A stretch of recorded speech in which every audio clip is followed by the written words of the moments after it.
함께 오실 말씀 요한복음 2장 1절에서 5절입니다. 요한복음 2장 1절에서 5절 같이 한 목소리로 읽도록 하시겠습니다. 사흘째 되던 날 갈릴리 가나에 혼례가 있어 예수의 어머니도 거기 계시고 예수와 그 제자들도 혼례의 청함을 받았더니 포도주가 떨어진지라. 예수의 어머니가 예수에게 이르되 저들에게 포도주가 없다 하니 예수께서 이르시되 여자여 나와 무슨 상관이 있나이까? 내 때가 아직 이르지 아니하였나이다. 그의 어머니가 하인들에게 이르되 너희에게 무슨 말씀을 하시든지 그대로 하라 하니라. 아멘. 여러분 성경 잘 읽고 계시죠? 아멘. 성경을 읽을 때 성경 말씀 중에 여러분 마음에 이렇게 깊이 와닿는 그런 말씀들이 있을 거예요. 또 교회에 다니지 않는 분들 가운데도 성경 읽는 분들이 있습니다. 성경을 펼쳐보면 원수를 사랑하라, 또 내 이웃을 내 몸과 같이 사랑하라, 이런 예수님의 말씀 너무 좋잖아요. 그래서 이제 어떤 분들은 그 말씀을 지켜 순종하려고 이렇게 노력하죠. 또 믿음 안에 있는 분들도 이 말씀 내가 잘 붙들고 순종하면 되겠구나 하면서 마음에 새기고 실천해 보려고 노력하는데요. 그런데 이 정도가 과연 기독교의 신앙이라고 말할 수 있는가? 여기에 대해서 우리 스스로 한번 질문을 던져보면 좋겠어요. 이 정도가 우리의 기독교 신앙의 전부인가? 어떤 사람들은 예수님의 도덕적인 가르침을 믿고 따르고 그 말씀을 이렇게 보는 것을 즐거워하는데 간혹 가다가 이제 다 이렇게 막히는 부분이 있어요. 뭐냐면 기적에 관한 이야기를 읽을 때 그래요.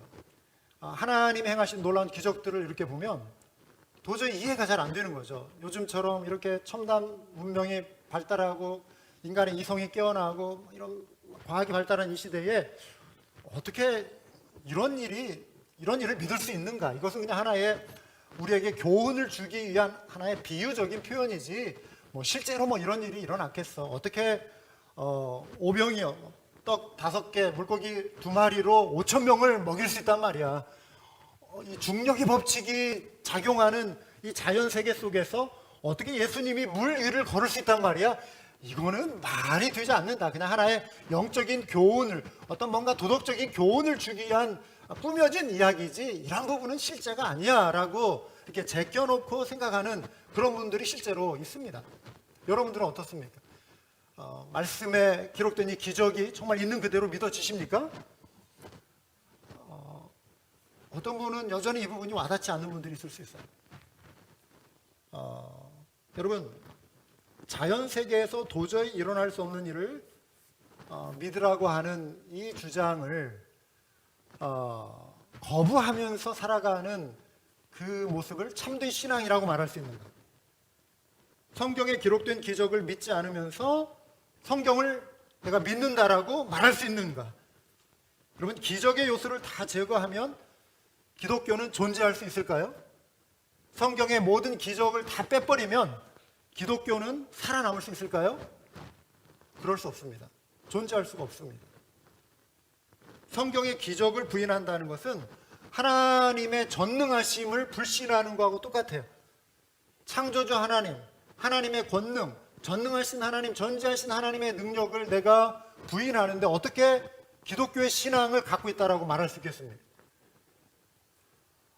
20세기의 최고의 지성 가운데 한 사람으로 꼽히는 C.S. 루이스라고 하는 분이 기적이라고 하는 책, Miracles라고 하는 책을 썼어요. 여기서 이렇게 말합니다. 이분의 말이에요. 인용하면 이렇습니다. 제가 생각하기에는 힌두교의 경우는 거기서 기적의 부분을 다 제거하더라도 본질적 요소는 전혀 손상을 받지 않습니다. 흔들리지 않는다는 거예요. 기적의 요소들 빼내도 힌두교는 흔들리지 않는다. 이슬람교, 회교의 경우도 그렇습니다. 그러나 기독교는 그렇게 할 수 없습니다. 왜냐하면 기독교는 하나의 거대한 기적 이야기에 다름없기 때문입니다. 자연주의적인 기독교는 기독교의 고유한 요소를 모조리 제거한 기독교에 불과합니다. 그러니까 기독교의 가장 고유한, 기독교만의 독특한 중요한 핵심적인 요소는 기적의 요소라고 하는 거예요. 이 기적을 빼버리면 그냥 자연주의적인 세계관, 자연주의라고 하는 것은 존재하는 모든 것이 눈에 보이는 현상만이 전부다라고 믿는 거예요. 자연 세계 속에 갇힌 것만을 존재하는 모든 것의 합으로 이렇게 보는 것이죠. C.S. 루이스는 이렇게 이어서 말합니다. 전적으로 기적적이요 초자연적인 가히 미개하고 마술적으로 보일 수 있는 요소야말로 다름 아니라 기독교의 진짜 핵심, 모든 부차적 요소를 최대한 벗겨낼 때 남은 진짜 정수이다. 기독교의 진짜 핵심 중의 핵심은 하나님이 행하신 기적 요소라는 거예요. 출애굽기에 모세를 통해서 일어난 그런 기적의 역사, 엘리야 시대의 기적, 또 복음서에 나타난 예수님 행하신 이러한 기적, 이게 부차적인 요소가 아니라 핵심 중에 핵심이라고 하는 거예요. 이것을 의심하는 것은 기독교의 신앙을 부정하는 것이다 라고 하는 것입니다. 오늘 살펴볼 말씀은 예수님이 행하신 첫 번째 기적으로 알려진 갈릴리 가나의 혼인잔치, 거기에서 물을 포도주로 변화시킨 기적의 이야기를 다룬 그 내용을 우리가 살펴볼 것입니다. 여러분, 요한복음 1장을 우리가 이미 몇 차례에 걸쳐서 살펴봤는데요, 그곳에서 태초부터 말씀으로 계신 그 하나님, 로고스, 그 말씀이 육신이 되어 우리 가운데 거하신 사건에 대해서 살펴봤어요. 그 말씀이 하나님과 함께 계셨고, 그런데 그 말씀이 하나님이시다. 그 말씀이 육신이 되어 이 땅 가운데 오셨다. 참 빛으로 오셨다. 참 진리로 오셨다. 여러분, 요한복음 1장의 내용, 말씀이 육신으로 이 땅에 오신 예수 그리스도, 그분이 하나님의 아들 되시고 하나님의 어린 양 되신다라고 하는 이 요한복음의 1장의 내용을 여러분 믿으십니까? 다 믿으십니까? 그렇다면 요한복음 2장부터 펼쳐지는 이 기적의 이야기는 어렵지 않아요. 믿는데 어려움이 생기지 않아요. 왜요? 전능하신 하나님, 창조주 하나님, 그 권능의 하나님이 이 땅에 오셔서 행하신 일인데 무슨 일을 못 하시겠어요? 이 기독교의 가장 중요한 핵심적인 전제가 바로 여기에 있는 것입니다.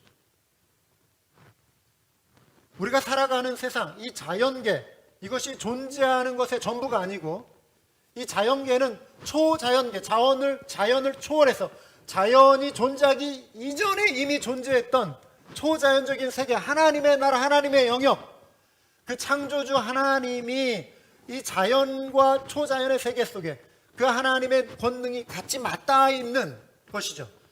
우리가 이해하는 세상은 그런 것입니다. 존재하는 것이 전부가 아니라 존재하는 것 너머에 보이지 않는 하나님의 세계를 믿고 인정하고 살아가는 것이 우리 기독교인, 그리스도인의 세계관인 거예요. 중요합니다, 여러분. 이게 우리의 가치관입니다. 이게 우리의 철학의 핵심이에요. 우리가 사유하고 생각하고 묵상하는 것의 가장 중요한 뿌리는, 기초는 하나님의 존재죠. 하나님이 창조주 되심, 이것을 믿는 것이죠. 전능하신 하나님이 이 땅에 육신의 모습으로 내려오신 사건을 믿는 거죠. 십자가에 이루신 구원의 은총을 믿는 거죠. 다시 오실 것을 믿는 거죠. 이게 우리의 사상을 지배하는, 우리의 신념을 지배하는, 우리의 가치관을 지배하는, 세계관을 지배하는 우리의 사고의 하나의 총체예요.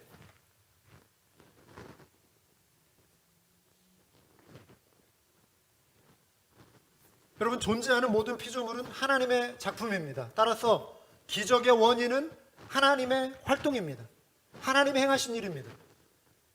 오늘 우리가 읽은 본문은 예수님께서 처음으로 행하신 기적으로 알려졌죠. 가나의 혼인잔치, 물을 포도주로 바꾸신 사건이에요. 요한복음의 저자인 사도 요한이 처음 표적이 일어난 시간적인 배경을 소개하는데요, 사흘째 되던 날이라고 소개합니다. 요한복음 서론 부분에는 이튿날, 그 다음 날 이런 표현들이 나와요. 이 사흘째는 요한복음 1장 43절의 내용을 참고하면 이해가 됩니다. 베다니에서 예수님이 빌립을 만나셨어요. 갈릴리로 가시려다가 만났어요. 빌립을 향하여 나를 따라오너라 하셨죠. 빌립이 메시아를 만났고 친구 나다나엘에게 찾아가서 모세가 기록하고 선지자들이 기록한 그 일을 우리가 만났다. 그 이는 바로 나사렛 예수시다 소개했어요. 나사렛에서 무슨 선한 것이 나겠느냐? 그러니까 친구 따라 강남도 간다는데 그런 말은 실제로 한 건 아니고 처음 가면 그런 마음으로 했을 것 같아요. 야, 가보자. 나 따라와봐 해가지고 빌립이 나다나엘을 데려갔는데, 네가 무화과 나무에 있을 때 내가 너를 보았다. 지나가면서 본 것이 아니라 멀리 떨어진 상태에서도 나다나엘을 예수님이 아셨다는 거예요. 전능하신 전지하신 하나님의 권능을 보여주는 그 말씀 앞에 나다나엘이 주는 그리스도십니다, 하나님의 아들이십니다 고백했지 않습니까? 나다나엘과 빌립이 예수님을 만났던 그날부터 셋째 날에 예수님이 갈릴리를 향하여 가실 때 이 혼인잔치에 이미 초대를 받으셨는지 아니면 도착해서 초대를 받으셨는지 그거는 분명하지 않아요. 그런데 갈릴리에 있는 그 가나, 그 갈릴리 지역에 있는 가나라고 하는 그곳에 도착했을 때, 그 혼인잔치에 갔을 때가 사흘째다. 베다니에서 가나까지 걸어가면 만 이틀 걸립니다. 이틀 걸렸다가 그 다음 날, 셋째 날, 사흘째 되던 날 이 잔치에 예수님도 초대를 받으셨고 또 예수님의 이 제자들도 초대를 받았고 예수님의 다른 형제들도 초대를 받은 것입니다. 이 당시 유대인의 결혼 풍습은요, 신랑이 신부를 데려온 다음에 7일간 동네 잔치를 벌이는 것입니다. 잔치를 벌이는 거예요. 음식을 많이 준비하고 마실 것을 많이 준비하고 함께 막 그 고유 음악을 경쾌한 음악을 이렇게 연주하면서, 그 당시에도 음악이 있었죠. 춤을 추고 축하하는 그런 잔치를, 파티를 벌이는 것입니다. 여러분, 잔칫날에 제일 중요한 게 뭐죠? 음식이죠. 중요한 것 중에 하나가. 근데 문제가 생긴 거예요. 포도주가 다 떨어져 버렸네요. 손님들을 초대해 놓고 접대할 음식이 없다는 건 주인으로서는 큰 낭패예요. 큰 신뢰죠. 그런데 지금 예수님에게 포도주가 떨어졌다라고 하는 사실을 말해주는 이가 누구였죠? 누구예요? 예수님의 어머니 마리아였어요. 아니, 잔치의 주인이 와가지고 이렇게 막 움직이면서 말을 한 것도 아니고 왜 하필이면 마리아가 예수님에게 와서 잔치의 포도주가 다 떨어졌다라고 말을 했을까요? 뭔가 이 마리아가 이 잔치집 주인하고 어떤 친척 관계, 어떤 가까운 사이였던 것 같아요. 좀 그렇게 추정을 해볼 수가 있어요. 그냥 평범한 손님으로 와서 뭐 굳이 막 살피고 다니면서 뭐 포도주통 열어보고 뭐 음식 창고 가가지고 보고 막 마리아가 그러고 다녔을 것 같지는 않아요. 뭔가 마리아가 중요한 역할을 한 것을 알 수 있는 것이죠. 예수님에게 와서 저들에게 포도주가 없다 이렇게 말을 했습니다. 이 혼인집의 형편이 그렇게 넉넉한 집안은 아니었던 것 같아요. 왜냐하면 좀 넉넉하게 형편이 여유가 있으면은 먹고 남도록, 남은 것도 싸줄 수 있도록 잔치의 음식을 충분히 풍성하게 준비해 놨을 것입니다. 또 이게 점점 떨어지는 것을 가늠했을 텐데, 어떻게든 눈치를 챘을 텐데 빨리 하인들을 시장에 보내서 더 사오도록, 포도주를 더 구해오도록 조치를 취했을 텐데 그럴 형편이 좀 안 됐던 것 같아요. 어려운 형편. 자, 마리아가 예수님께 포도주가 없다고 말한 이유는 단지 이 사실을 그냥 설명하는 차원이 아니었던 것 같습니다. 다급한 상황에서 예수님이 뭔가 직접적으로 뭔가 해줄 것을 기대하는 그 마리아의 마음이 있지 않았을까 싶어요. 지금 마리아가 예수님이 마치 어떤 기적을 행할 것을 염두에 두고 부탁을 했을까요? 기적을 행해서라도 그렇다고 단정할 수는 없어요. 정확하게 알 수는 없지만 어쨌든 마리아의 심령 속에서는 지금 어떤 마음이 있냐면 이 문제의 상황에 예수님을 초대하는 거예요. 예수님을 개입시키는 거예요. 상관이 없는 게 아니라 좀 상관해달라고, 뭔가 와서 살펴보고 예수님이 하실 수 있는, 개입하실 수 있는 하시도록 예수님을 초청하는 것입니다. 여러분, 여기에서 기적을 불러오는 믿음의 비결 한 가지를 발견합니다. 기적을 불러오는, 우리의 삶 속에서 기적을 경험하는, 기적을 만나는, 불러오는 믿음의 비결 한 가지, 그것은 바로 우리의 문제 속에 하나님을 초대하는 거예요. 우리의 상황 속에, 우리의 어려움 속에, 곤란함 속에 예수 그리스도를 초대하는 것입니다. 빌립보서 4장 6절 7절, 아무것도 염려하지 말고, 우리 염려거리 있잖아요. 일상에서 문제거리 생기잖아요. 곤란한 상황 생기잖아요. 아픈 일 생기잖아요. 힘든 일 생기잖아요. 염려를 준단 말이죠. 그런데 아무것도 염려하지 말고 오직 모든 일에 기도와 간구로 너희 구할 것을 감사함으로 친구에게 아뢰라 이러지 않았어요. 너 자신 끙끙 앓고 고민하라 이러지 않았어요. 누구에게 하리라? 하나님께 하리라. 이 말은 하나님을 초대하라 이 말이에요. 그 문제에, 오직 모든 일에 하나님을 초대하라. 예수 그리스도를 초대하라. 함께 의논하라. 함께 문제를 나누라 이것입니다. 그리하면 모든 지각에 뛰어난 하나님의 평강이, 하나님이 아신다, 하나님이 지혜롭게, 지혜에 풍성하신 하나님이, 평강에 풍성하신 하나님이, 모든 지각에 뛰어난 하나님이 그리스도 예수 안에서 너희 마음과 생각을 지키시리라. 평강으로 지키신다는 것은 응답이에요. 여러분 기도했을 때 마음에 평강을 주시면 응답인 줄 믿으시기 바랍니다. 평강 주셨는데 또 고민하지 마시라는 거예요. 자주 그 비유 드리잖아요. 기도의 보따리 싹 싸놓고 자유했는데 또 집에 돌아갈 때 다 챙겨가지고 머리에 짊어지고 또 끙끙대고 이렇게 가는 거. 그러지 마시라는 거예요. 주님 앞에 내려놨으면 맡기고 거기서부터 이제 내 믿음이 작용해야 하는 거예요. 의심이 올 수 있어요. 과연 되어질까? 사단이 야 너 뭐 기도해봐도 소용없어, 속삭일 수 있어요. 예수의 이름으로 물리치시기 바랍니다. 우리 믿음 있는 자 됩시다. 할렐루야.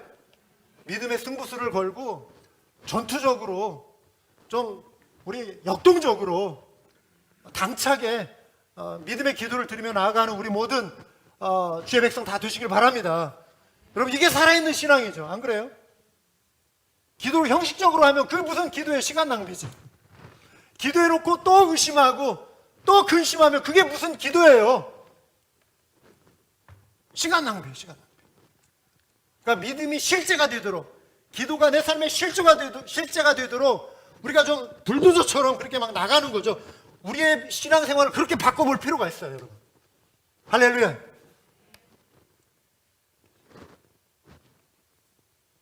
팬데믹 상황에서 여러분 기도할 거 많잖아요. 그런데 이 상황에서도 능력이 그런 되신 하나님을, 예수 그리스도를 우리의 약함 속에, 우리의 삶 가운데 초대하며 우리의 약함을 드러내고 초대하며 주님께 아뢰올 수 있어야 돼요. 큰 문제뿐만 아니라 작은 일까지 대화하시기 바랍니다. 지난주에 우리 집사님 중에 한 분께서 전화를 주셔서 우리 지역의 어느 분의 건강을 위해 특별히 기도해달라는 부탁을 하셨어요. 메시지를 보내주셨어요. 이분이 정말 원치 않는 심각한 지금 질환을 갖게 된 거예요. 여러분 고통스러운 질병을 이겨내고 치유받도록 함께 기도를 부탁하고 함께 기도에 동참하는 것은 하나님을 우리의 위기 속에, 우리의 삶 속에 초대하는 것입니다. 하나님을 우리의 삶 속에 초대하는, 우리의 환경 속에, 어려움 속에, 고난 속에 초대할 때 이것이 바로 기적을 경험하는 믿음의 중요한 비결이라고 하는 거예요.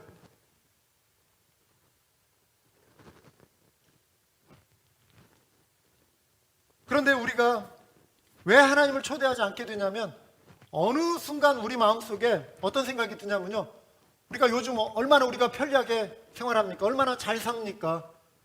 이전에 비해서 우리가 생활들이 많이 형편이 좋아지고, 급하면 병원 달려가면 되고, 급하면 뭐 약국 달려가면 되고, 급하면 뭐 친구에게 달려가면 되는 것처럼 보이니까, 급하면 은행 달려가서 은행 계좌에 뭐 디파짓 된 거 좀 꺼내서 해결하면 된다 생각하니까 내 힘으로 해결할 수 있는 것이 너무 많아 보이는 거예요. 하나님을 찾지 않게 돼요, 어느 순간. 그런데 가만히 생각해 보세요, 여러분.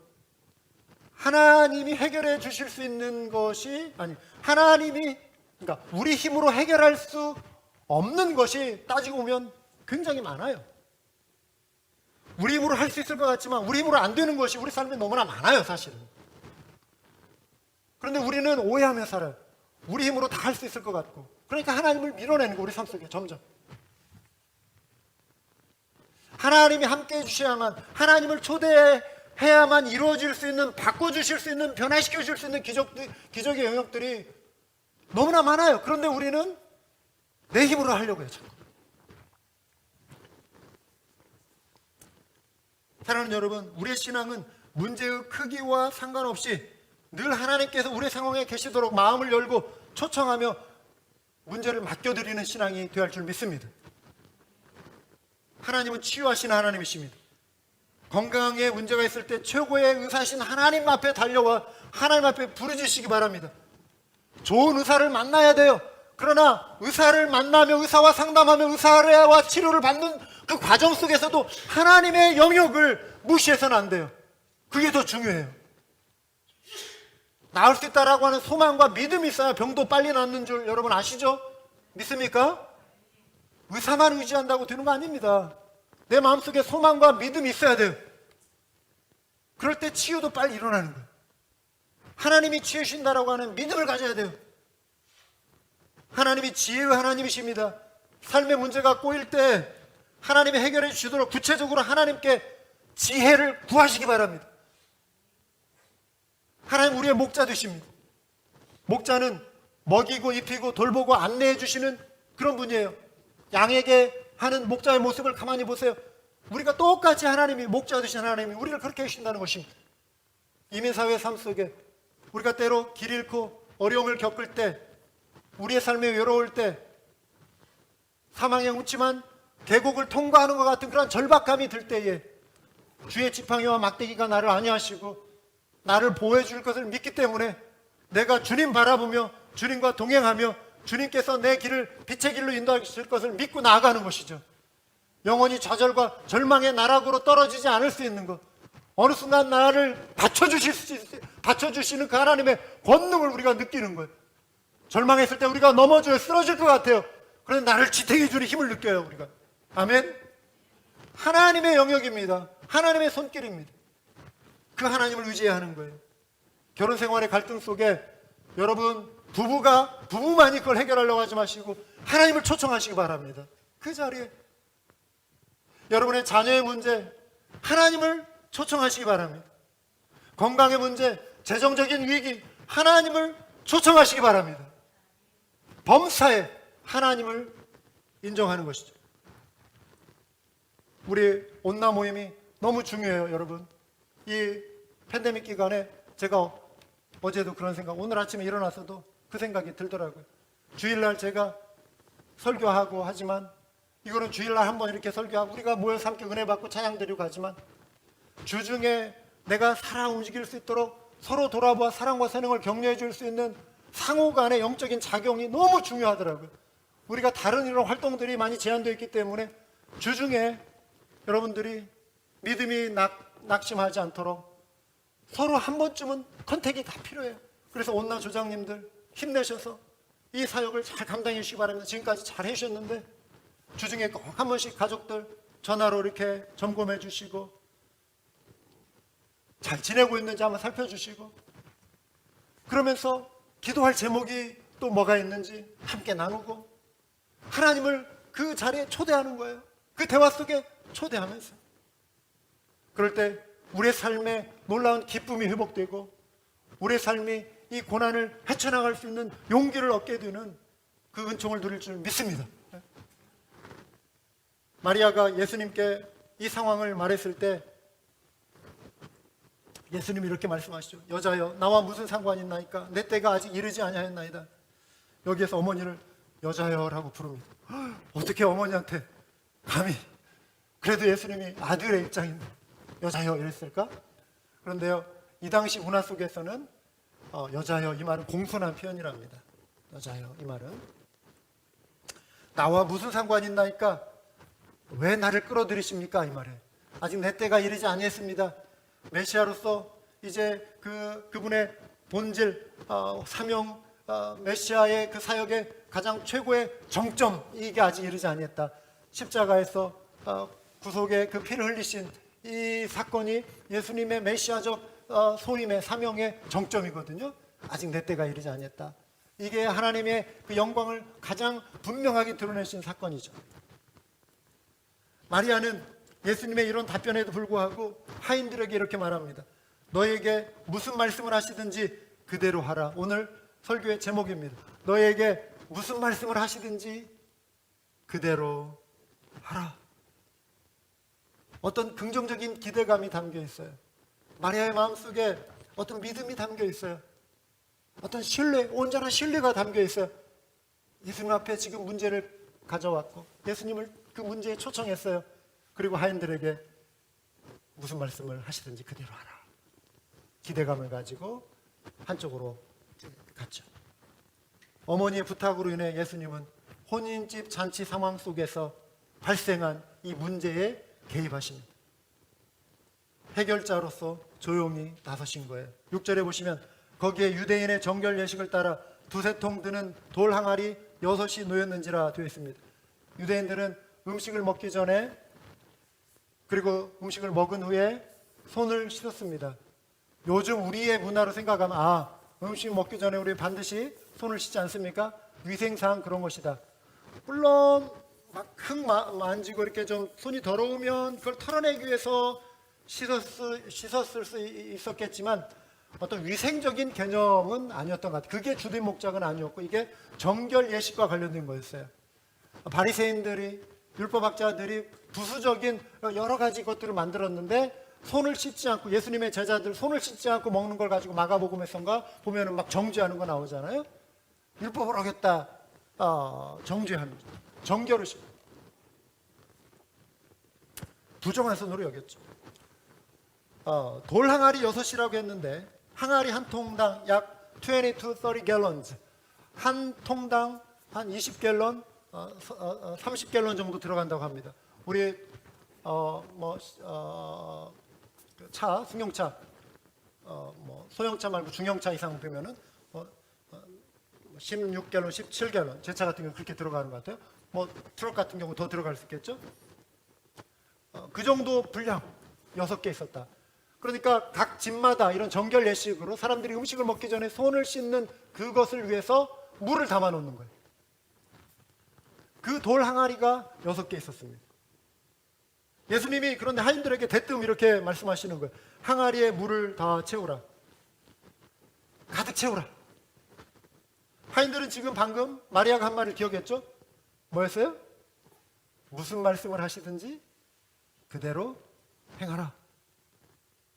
하인들이 마리아의 그 말을 듣고 예수님의 말씀을 순종하는 거예요. 항아리에 물을 채우라. 왜 채우시라는 것이지? 왜 그러지? 다른 생각을 보태지 않고 그대로 지금 순종했어요. 부지런히 움직이면서 물을 항아리 6개 가득 채웠습니다. 그러자 예수님이 또 말씀하십니다. 이제는 떠서 연회장에게 갖다 주라. 아니 손 씻는 이 물을 왜 지금 갖다 주라는 거지? 이렇게 따지지 않았어요? 이들이 그대로 해요 또. 그런데 연회장이 그들이 갖다 준 그 물 맛을 이렇게 보더니 연회장이 그것을 받아드는 순간 뭔가 이 포도주 향이 났을 수 있고 또 이게 포도주를 갖다 주는 것으로 생각할 수 있고 맛을 보는 순간 깜짝 놀란 거예요. 맛이 너무 좋은 거예요. 이전에 맛볼 수 없었던 아주 놀라운 맛이 느껴지니까 신랑을 불러다가 아니 보시오 사람마다 먼저 좋은 포도주를 내고 잔치에 가면 다 그렇게 하는데 취한 후에 낮은 것을 내 질이 좀 떨어지는 걸 내는데 그대는 지금까지 좋은 포도주를 두었다. 왜 이거 아껴뒀느냐? 이거부터 먼저 내오지 그래. 이 좋은 포도주 맛보고 이렇게 흥을 돋군 다음에 좀 질이 떨어지는 걸 내오지 왜 이제서 이런 걸 내오느냐 이렇게 한 거죠. 자, 여러분 여기에서 주목할 점이 하나 있습니다. 하인들의 태도입니다. 하인들의 태도. 그들을 통해 기적을 불러오는 믿음의 비결 또 한 가지를 배울 수 있습니다. 뭐냐면 단순한 순종이에요. 따라서 해볼까요? 단순한 순종. 예수님의 지시는 하인들이 생각할 때 좀 다소 이해가 안 되는 거예요. 물을 채우라. 갖다 줘라. 포도주를 밖에서 사오라는 말씀도 아니고 왜 물을 항아리에 채우라고 했을까? 여러분 이 모든 것이 이해가 안 되는 거예요. 그러나 그들은 단순히 순종했습니다. 순종했는데 그들이 예수님께서 행하신 놀라운 기적에 참여하는 자들이 된 거예요. 기적을 전달하는 자가 된 거예요. 순종했는데 하나님의 놀라운 일을 경험하게 된 것이죠. 순종했더니 물이 포도주로 변화된 시점이 정확하게 언제였을까요? 물을 항아리에 채우는 순간 떨어지는 순간에 포도주로 싹 바뀌었을까요? 아니면 가득 탁 찬 다음에 바뀌었을까요? 아니면 조그만 그릇에 이거를 떠서 옮기는 순간에 바뀌었을까요? 아니면 연회장이 맛보는 순간 바뀌었을까요? 아무도 몰라요. 그리고 이것이 중심된 어떤 질문은 아니에요. 분명한 것은 바뀌었다는 사실이에요. 확실한 것은 물이 변하여 포도주가 됐다라고 하는 사실입니다. 아멘? 바뀐 거예요. 변화된 거예요. 도대체 이 짧은 시간 속에 무슨 일인지 가늠하기 어려웠지만 예수님께서 말씀하신 그대로 하인들이 순종했습니다. 이 장면에서 하인들은 디아코노이스, 헬라어 원어로 디아코노이스라고 되어 있습니다. 이 말이 영어로 디컨, 한국말로 집사입니다. 일꾼들이라는 뜻이에요. 청지기, 일꾼, 돕는 자, 주의 일을 감당하는 일꾼들은 심부름꾼이었습니다. 주의 말씀을 그대로 순종하고 그 말씀대로 단순히 순종하는 사람들. 여러분, 순종은 때때로 내 논리로 납득이 안 가도 순종하는 것이 되어야 할 줄 믿습니다. 그게 순종이에요. 우리가 모든 것을 이해하고 다 순종할 수 없어요. 성경의 말씀, 기록된 말씀 우리가 다 이해하고 우리가 믿습니까? 그렇지 않죠. 그런데 놀라운 것은 믿으면 또 이해가 돼요. 할렐루야. 믿으면 이해가 돼요. 내 계산으로 안 맞아도 아멘으로 따르는 것이 순종입니다. 용서하라. 내 감정이 허락을 안 해요. 그런데 말씀 앞에 내가 순종하는 연습을 하면서 이걸 이겨내는 것이죠. 결단하는 것이죠. 내가 사용할 수 있는 가용한 자원이 뻔해요. 그런데 하나님께서 오늘 감동을 주셔서 순종하라, 드리라. 계산하고 따져보고 이럴 틈 없이 하나님께서 때로 급하게 나에게 순종하라 하실 때 우리가 맡기고 또 순종할 수 있는 것이죠. 그런데 그 순종 속에 하나님이 이루시는 기적이 있다라고 하는 것이죠. 하나님이 행하시는 일들이 있다라고 하는 것이죠. 코비드 기간 중에 우리는 하나님이 주시는 마음을 따라 우리의 물질을 헌신해 우리 선교사님들을 지원했습니다. 우리가 하나님 나라를 위해서 헌신할 수 있다라고 하는 거 매우 감격스러운 일이죠. 하나님의 나라는 순종하는 교회, 순종하는 일꾼을 통해 확장됨을 믿으시기 바랍니다. 우리 자신과 우리 교회와 관련된 것만 순종하는 것이 아니죠. 여러분, 우리가 우리 교회를 생각하면 우리도 필요한 것들 많이 있죠. 구비시키고 보완해야 할 것들도 많이 있어요. 온라인 예배가 이렇게 되니까 여러분, 저도 옛날 얘기지만 오래전 얘기지만 저도 제 전공이 이걸 전문적으로 제가 깊이 공부하지 않았지만 교육방송, 이게 저희 전공 중에 영역이었어요. 카메라 1번, 2번, 3번 카메라 놓고 안에서 박스 안에서 헤드폰 꽂고 큐 1번 카메라 온, 명령 딱 떨어지면 카메라 딱 켜고 2번, 3번 장면 딱딱 보면서 이거는 스포츠 경기장에서 또 영화 찍을 때 할 때 카메라 여러 개 놓고 탁탁탁 장면 잡는 거 공부한 사람이에요. 기본적인 아이디어는 알아요. 기술적인 거는 제가 몰라도 그 아이디어는 알아요. 이게 저희 전공이었으니까. 교육공학. 우리 한맘교회 이거 단조롭게 그냥 지금 온라인 방송 보고 계신 분들 생각할 때 그냥 허목사 얼굴만 계속 이렇게 보이고 이렇게 보면 이런 거 하얀 거 이런 것도 보이고 이 파편 알아요. 저도 집에 가서 이렇게 보면은 저거 좀 닦을 걸 이런 생각 들어요. 이 단조롭고 몸이 건조할 수 있어요. 화면은 뭔가 다이나믹하게 온라인 이 예배답게 이쪽에서 촥 비춰주고 저쪽에서 촥 비춰주고 쫙 돌아가고 이 안에 조그만 드론도 띄우면서 보여주고 여러분들 쫙 보여주고 그럼 온라인 예배 보는 사람 실감 있죠. 누구누구 왔네. 예배가 참 여러분 좀 이렇게 보여주는 예배 이거 할 수도 있겠죠. 그러려면 이것도 비용이 또 들어가겠죠. 근데 우리는 그런데 우리가 욕심을 내지 않고, 여러분, 하나님이 헌신하라 하시는 것, 하나님이 드리라 하는 것, 하나님의 나라는 우리 교회와 관련된 것만 순종하는 것이 아니라 하나님이 기뻐하시는 그 일에 우리가 순종하는 것이죠. 구약학자인 크리스토퍼 라이트 이런 말을 했습니다. 섬기는 교회가 건강한 교회입니다. 섬기는 교회가 건강한 교회입니다. 섬기는 교회는 순종하는 교회다. 그랬어요. 순종하는 교회만이 진정으로 건강하기 때문이다. 그랬어요. 다시 말해 우리는 예수님과 사도들의 간단 명료한 명령에 순종해야 합니다. 이를테면 이런 명령입니다. 계속해서 말합니다. 건강한 교회가 되려면 섬기는 교회가 되어야 합니다.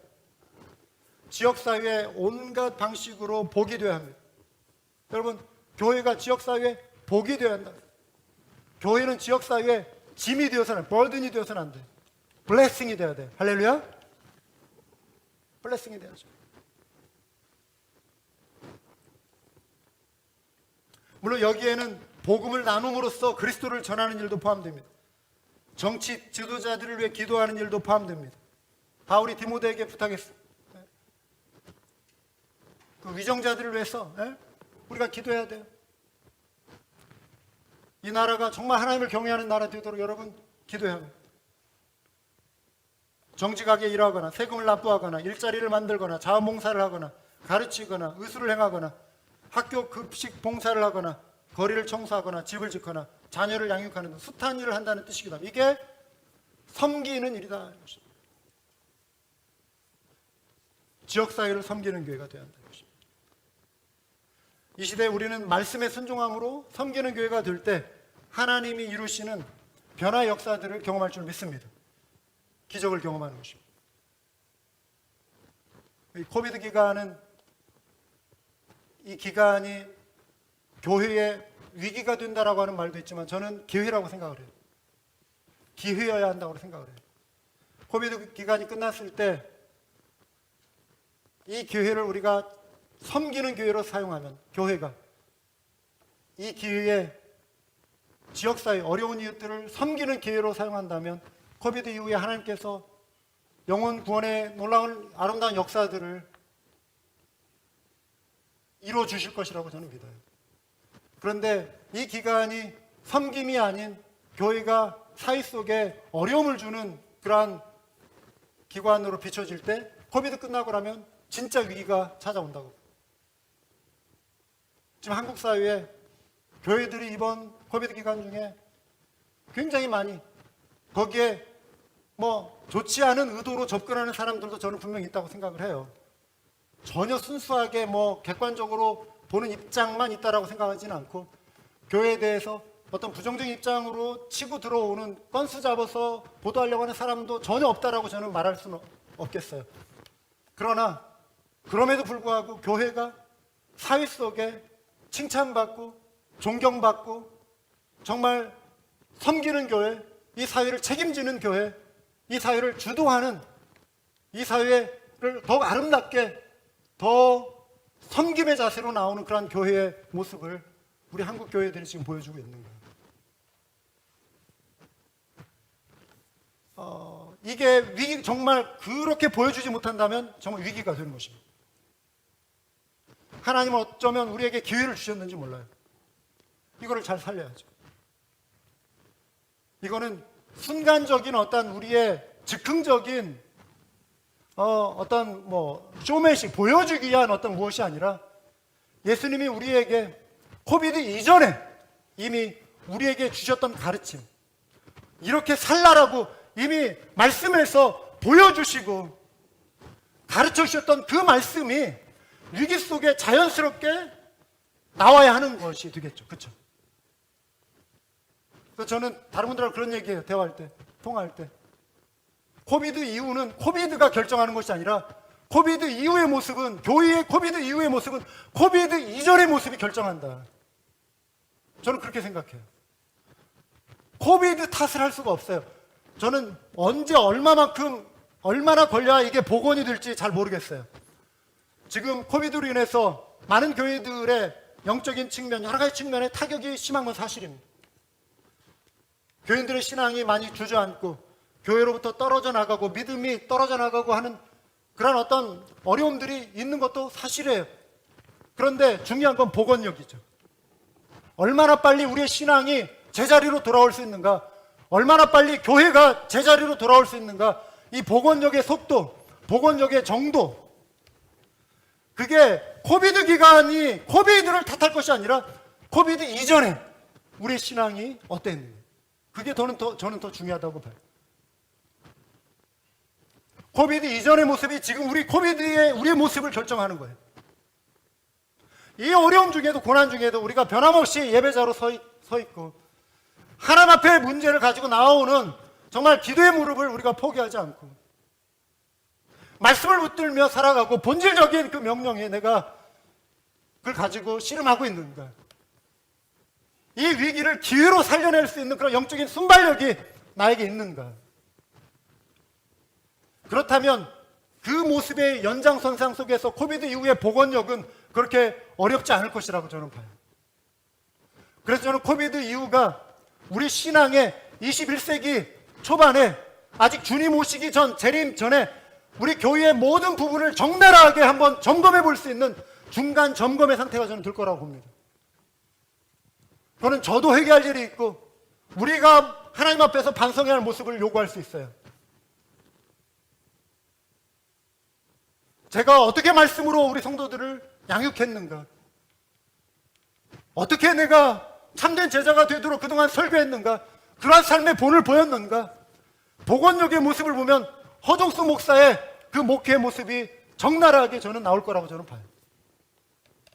지금은 우리가 지금 혼비백산에서 정말 어수선한 상황 속에 정말 생존이 우리에게 지금 중요하고 정말 호흡하는 것, 이 신앙의 호흡마저 지금 우리가 겨우 숨쉬면서 살아가는 것처럼 보이지만 모든 것이 자유롭고 모든 것이 활동이 이전처럼 복원됐을 때 그때 드러나는 그 신앙의 참된 모습이, 그 복원된 모습이 무엇일까? 저는 궁금해요.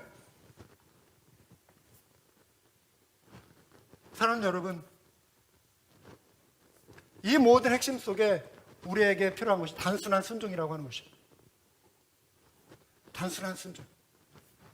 하나님의 말씀을 다 이해해서 순종하는 것이 아니라 때로 이해가 안 가도 순종하는 마음이 필요하다는 거예요. 내 자원이 항상 넉넉해야 순종할 수 있는 것이 아니라 항상 건강해야 내가 하나님의 일을 할 수 있는 것 아니라고 하는 것입니다. 주님을 섬기다 보니 건강이 회복되는 그러한 은혜를 경험하기도 합니다. 아멘. 믿음으로 드렸는데 하나님께서 넘치게 채워주시는 것을 또 경험합니다. 아멘. 이해가 안 가도 순종했는데 순종하고 보니까 이해가 되는 일이 생기는 일을 경험하는 거예요. 갈릴리 호수가 되어야 합니다. 섬기고 채워주시는 은혜. 바쁜 중에도 일을 잘 처리할 수 있도록 주님께서 여러분에게 시간도 책임져 주실 수 있음을 믿으시기 바랍니다. 3시간 일할 수 있는 거, 내 힘으로 하려면 3시간 걸리는데 그런데 내가 2시간 하나님 앞에 헌신했어요. 1시간밖에 내가 쓸 수 있는 거 없어요. 그런데 하나님이 30분에 그 일을 할 수 있는 지혜 주실 수 있습니다. 하나님이 하시면 그렇게 하실 수 있어요. 내 자원의 영역만 가지고 내 힘만 생각하면 하나님의 영역을 내가 거부한다니까요. 그런데 하나님을 내 문제 속에 초대하고 순종하며 나아갈 때, 아, 하나님이 하셨구나. 도저히 내 계산으로 되지 않는데, 내 자원으로 따져봐도 계산이 안 되는데, 이 일이 도저히 이루어질 수 있을 것 같지 않은데 일이 되어진단 말이죠. 기도했는데 되어진단 말이죠. 그러면 우리의 고백이 뭐예요? 누가 하셨다? 하나님이 하셨다. 그러면 누가 영광 받으십니까? 하나님이 영광 받으십니다. 누가 기뻐하십니까? 하나님이 기뻐하시는 거예요. 하나님의 영역을 인정하며 사는 영적인 법칙이 바로 여기에 있는 것이죠. 그런 거 저런 거 다 떼고 그냥 내 힘으로, 내 자원으로 자연주의자로 그냥 살아가면 하나님을 경험할 수가 없는 것이죠. 하나님께 영광 올려드릴 수도 없고요. 당연히 하나님을 기쁘시게 할 수 없어요. 내 힘으로 내가 다 살아가는데 무슨 거기에 기도가 있고 그러죠? 순종을 미루면 마음이 어떻게 돼요? 더 게을러져요. 더 편해지고 싶고 사역도 포기하고 싶은 마음이 생길 수 있습니다. 말씀과 기도 생활, 섬김과 돌봄에도 그런 마음이 찾아올 수 있어요. 여러분, 이러한 유혹을 물리치시고 하나님이 나에게 감동 주시는 것 순종으로 결단하실 때 하나님이 우리의 마음을 변화시키고 삶을 변화시키는 은혜를 경험할 줄 믿습니다. 물이 변하여 포도주 된 사건, 기적이죠. 농사에서 포도나무가 포도주 되기까지는 적어도 최소 1년 걸려요. 하나님이, 예수님이 순간적으로 일을 하셨어요. 땡겨버리셨어요. 창조주 하나님의 능력이에요. 이 기적을 요약하며 요한이 11절에서 이렇게 결론을 내립니다.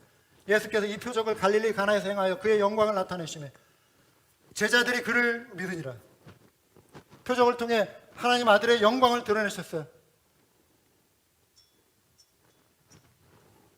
영광을 드러내셨어요. 제자들이 이것을 보고 믿었어요. 이게 요한복음의 기록의 목적이에요. 하나님의 아들 되심을 믿고 생명을 얻는 것. 그래서 요한이 의도적으로 이 첫 번째 기적을 기록한 것입니다.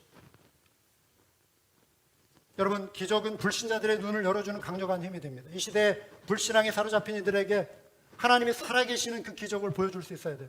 물이 변하여 포도주가 되게 하시는 하나님이시라면 기적 중에 기적은 우리 삶이 또 변화되는 것이죠. 변화될 것처럼 보이지 않던 사람들이 변화되는 게 기적이에요. 아멘. 아까 일부 예배에 나왔던 성도님이 간증하시더라고요. 저희 간증을 통해 감사했던 거는 우리 지난주에 간증했던 자매, 그 영상을 보고 자기 언니가 연락이 왔는데 친언니 말고 오랫동안 교제, 하나님을 20년 동안 떠나 있었어요. 그런데 감동을 받아가지고 본인도 성경을 쓰기 시작했다는 거예요. 연락이 왔다. 너무 놀랬다는 거예요. 이게 영적인 파장이죠. 연쇄 반응이죠.